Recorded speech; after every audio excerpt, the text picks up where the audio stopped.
sono contento perché è arrivata questa opportunità grande, insomma, di poter andare in missione.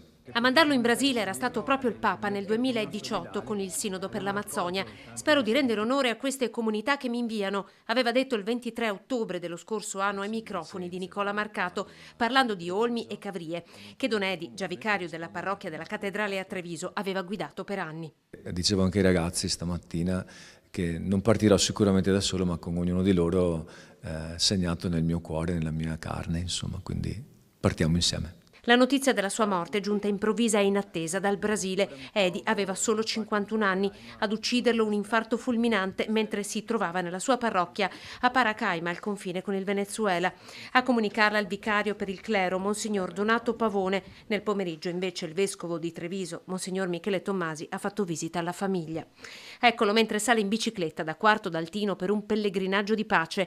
In quell'occasione i fondi raccolti furono donati alle famiglie alle prese con il caro bolletta. Entusiasta, poliedrico, sempre capace di mettersi in ascolto, inserito nella comunità a tutti i livelli.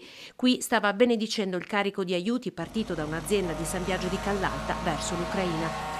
2 anni fa, insieme a Don Cuncarollo, aveva sfidato ogni avversità per portare aiuti ai migranti che bivaccavano nelle foreste Bijak in Bosnia-Erzegovina.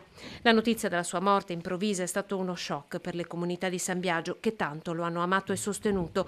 Qui le immagini della festa organizzata a Cavrie per salutarlo prima della partenza. I bambini avevano fatto disegni per lui, di loro diceva: Sono tanto anche triste, insomma, per dover partire, perché qui sono stati 9 anni a Olmi e domani che saluto Cavrie 6 anni, meravigliosi, quindi esperienze incredibili, insomma. Un grande saluto da Pacaraima e che sempre Dio vi benedica.